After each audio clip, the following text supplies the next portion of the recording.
The Shrieking Shack stood on a small hill. It was just outside the village of Hogsmeade. It looked very lonely and forgotten. Its windows were dark, like empty eyes. Many were boarded up with old grey wood. The roof sagged in places. The garden was overgrown with wild, tangled weeds. Paint peeled from its walls, showing the dark wood beneath. It was a sad and scary sight. No one dared to go too close to it. Everyone knew its terrible reputation. Wind often whistled through the broken panes of glass. It made strange, mournful sounds. Sometimes creaks and groans came from within the house. It sounded as if the old building was in pain. Or perhaps something inside was stirring. The path leading to it was faint. Grass and thorns grew thickly over it. This showed how few people ever walked that way. The air around the shack felt cold, even on a summer day. A sense of deep gloom hung over the place, a warning to all. The people of Hogsmeade village spoke of it in hushed tones. They called it the Shrieking Shack. They said it was the most haunted building in all of Britain. For many years, terrifying screams and noises came from it. These sounds would echo across the valley. They chilled the hearts of anyone who heard them. Villagers would lock their doors. They would pull their curtains tight. They hoped to keep the frightful sounds out. They told their children scary stories about the shack. This fear kept everyone away. No one mended the broken fences. No one cleared the overgrown garden. The Shrieking Shack was left to decay. It became a monument to its own dark legend. Students from nearby Hogwarts School of Witchcraft and Wizardry knew of it too. They whispered about the horrors it might contain.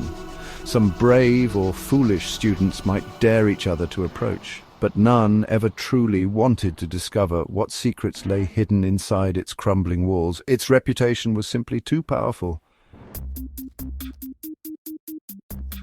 Long ago, there was a family called the Gaunts. They were an ancient wizarding family. They were very proud of their pure-blood heritage. They were direct descendants of Salazar Slytherin, one of the founders of Hogwarts. This made them feel very important. But over many, many years, their fortune had dwindled. Their grand status had faded into poverty. They lived in a small, dirty cottage. It was hidden away in the woods near Little Hangleton, a far cry from their ancestors' castle. The head of the family was Gaunt. He was an old man. He was cruel and bitter.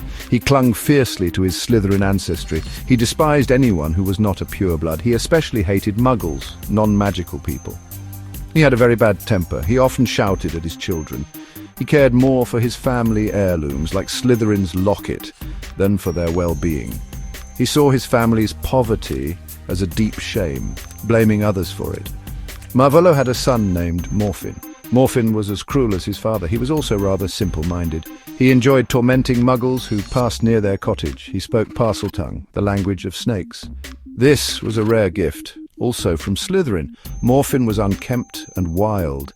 He had little regard for wizarding lore. He often got into trouble with the Ministry of Magic. He seemed to take pleasure in causing fear and discomfort to others around him. His anger was quick and dangerous. Then there was Merope Gaunt, Marvolo's daughter. She was a quiet and sad young woman. Her father and brother treated her terribly. They called her a squib because her magic seemed weak. She was often frightened and miserable. But Merope had a secret. She yearned for a different life. She dreamed of love and escape from her grim home. She would often watch a handsome muggle boy from the nearby village. Her heart was full of a desperate, silent longing for kindness. Merope Gaunt set her heart on Tom Riddle Sr. He was a handsome young muggle. He lived in a fine house in Little Hangleton. He was everything her family despised, but Merope saw him as a symbol of freedom. She watched him from afar, day after day. Her love for him grew into an obsession. She knew her father would never approve. He would be furious if he found out. So she kept her feelings a secret, locked deep inside her lonely heart. This silent love was her only escape. One day Merope decided she could not live without Tom. She was a witch, after all, even if her family doubted her. She brewed a love potion. It was a desperate and foolish act. She tricked Tom Riddle Sr. into drinking it. Under its powerful magic, he fell deeply in love with her. They ran away together. For a short time, Merope must have felt happy. She had the man she loved. She was free from her cruel family. It was a dream come true, or so it seemed at first. But this happiness was built on a lie. It could not last. Merope became pregnant with Tom's child. Perhaps she hoped he truly loved her by then, or perhaps she grew tired of the deception. She stopped giving him the love potion. When its effects wore off, Tom Riddle Sr. woke up. He was horrified. He realized he had been tricked. He did not love Merope. He felt revulsion for her and her strange ways. He abandoned her immediately. He returned to his family in Little Hangleton, leaving Merope utterly alone. Merope was devastated. Her heart was broken. She was pregnant and had no one to turn to. Her family would not help her. She had lost the man she loved. It seemed her will to live, and even her magic began to fade. She wandered to London, poor and desperate. She sold Slytherin's locket for a tiny sum of money. It was her last link to her heritage. She gave birth to her son in an orphanage. She named him Tom Marvolo Riddle, and then Merope Gaunt died, her spirit crushed by sorrow. The Shrieking Shack earned its name for a very specific reason. Every month, terrible screams and howls came from it. These sounds terrified the villagers of Hogsmeade. They believed a host of violent spirits haunted the old house. The truth, however, was a carefully guarded secret for many years. The sounds were not from ghosts. They were from Remus Lupin. He was a Hogwarts student who suffered from lycanthropy.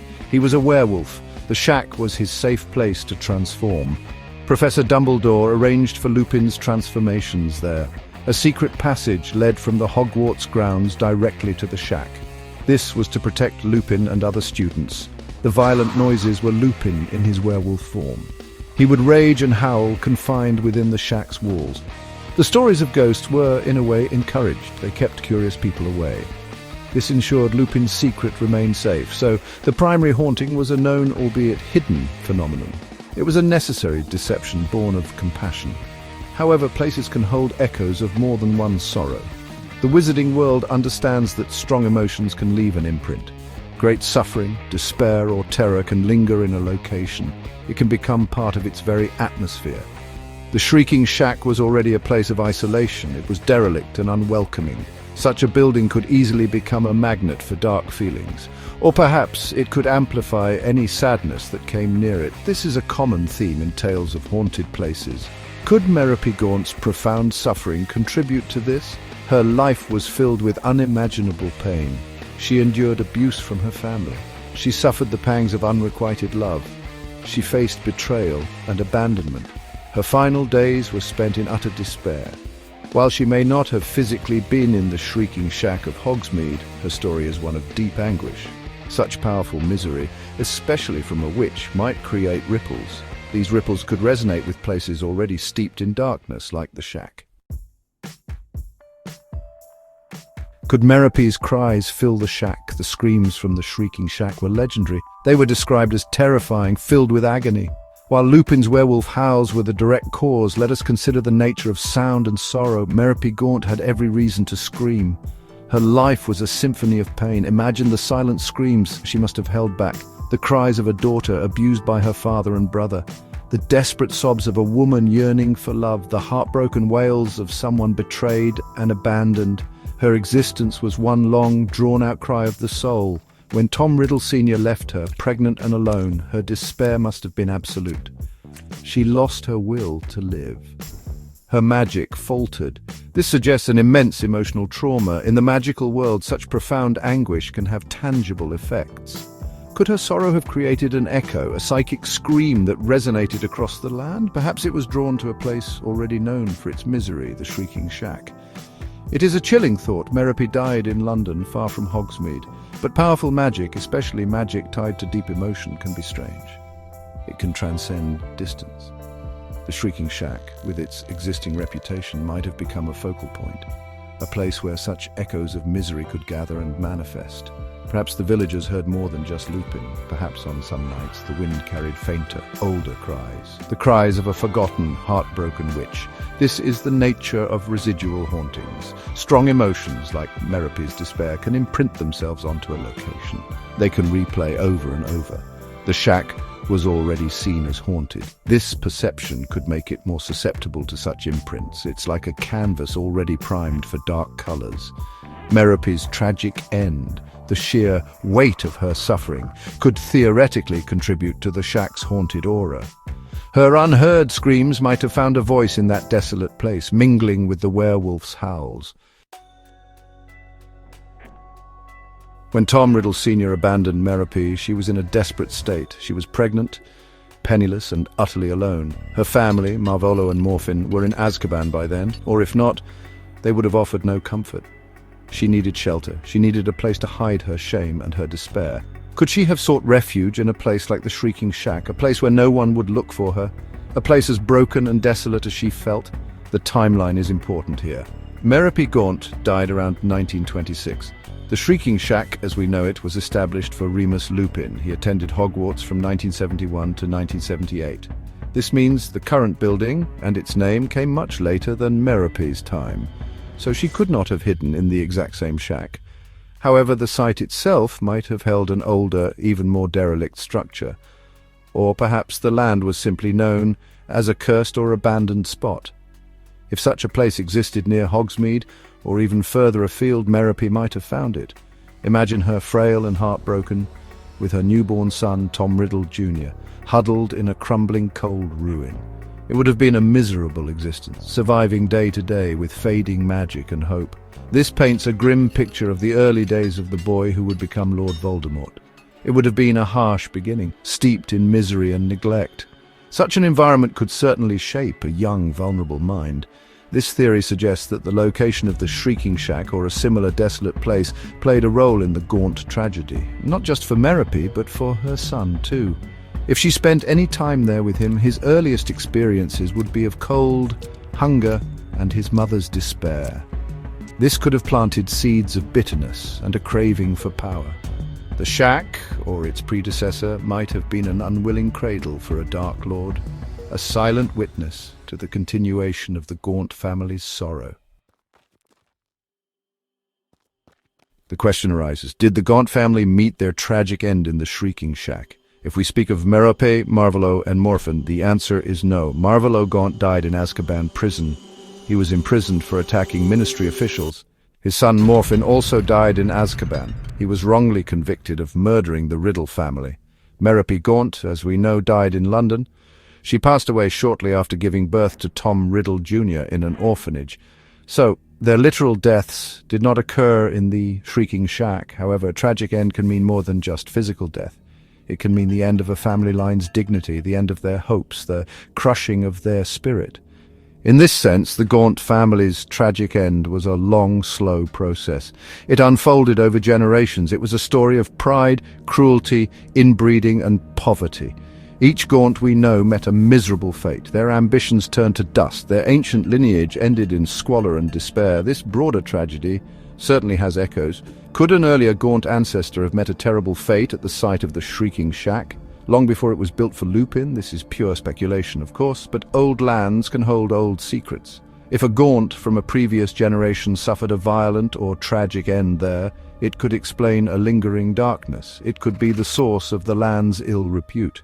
This would make the later use of the shack for Lupin's transformations an ironic twist, a place of past suffering used to manage new suffering. So, while the known Gaunts did not die there, the Shrieking Shack could symbolically represent their demise. It is a place of isolation, decay, and terrifying sounds. These qualities mirror the Gaunt family's own decline. The shack stands as a monument to misery, and the Gaunt family's story is one of profound misery. Perhaps the shack didn't cause their end, but it serves as a chilling reflection of it, a dark mirror showing the ultimate fate of a once proud family consumed by its own darkness. The Shrieking Shack holds many secrets within its decaying walls. We know the most famous one.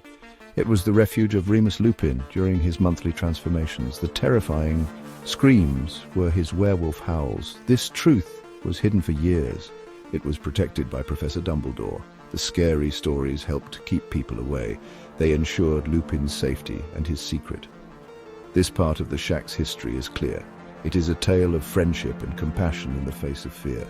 Yet the brief explores deeper, older shadows. Could the shack, or the land it stands on, be tied to the tragic Gaunt family, specifically to Merope Gaunt's overwhelming sorrow? We have pondered this possibility. Perhaps her desperate cries, born of abuse and betrayal, left an emotional echo, an echo that found a home in a place already known for its darkness. Or maybe as a desperate, abandoned mother, she sought shelter in such a ruinous place with her infant son, Tom. These are theories, whispers in the dark. In the wizarding world, belief and reputation hold immense power. A place can become what people believe it to be. The Shrieking Shack was believed to be violently haunted. This belief shaped how everyone saw it. It created an aura of fear that was very real. Whether Merope's spirit truly lingered there or if an older Gaunt tragedy stained the land, the idea itself adds another layer to its chilling legend. It connects the shack to one of the wizarding world's saddest and darkest family sagas. Ultimately, the Shrieking Shack remains an enigma. Its primary secret is revealed, but the possibility of older, deeper sorrows makes it even more compelling. It stands as a testament to suffering, both known and imagined. It reminds us that some places absorb the pain of the past. They become more than just wood and stone. They become symbols. The Shrieking Shack is a symbol of loneliness, fear, and perhaps the enduring echoes of a family's tragic downfall. Its true full story may never be entirely unraveled.